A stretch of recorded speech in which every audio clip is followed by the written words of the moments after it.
Now we don't understand. 你能听得懂 Okay, 我们刚才 Mr. Chairman, before we proceed, may I ask Attorney Casio, I hope you, with the indulgence of our members, no?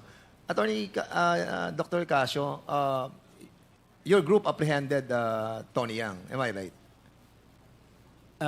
This was a joint operation with the Yes, Bureau of I know. Immigration, Your Honor. But during the apprehension, you were talking with Tony Yang, am I correct?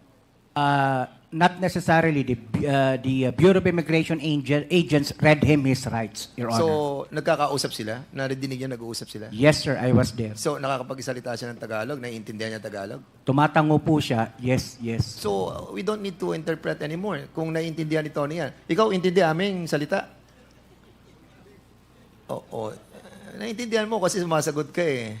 Di ba yung kanina when we were talking, I noticed lang Tony Yang. Tony Yang, makinig ka. Makinig ka. Kasi kanina lang, may joke si si chairman and you laugh.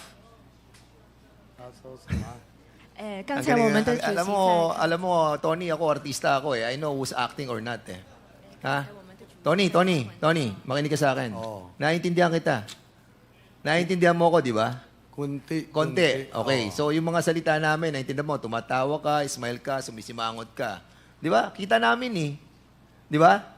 And we will be reminding you. Remind namin ikaw. Pag ikaw, hindi sabi totoo dito, ikaw, contempt, kulong dito.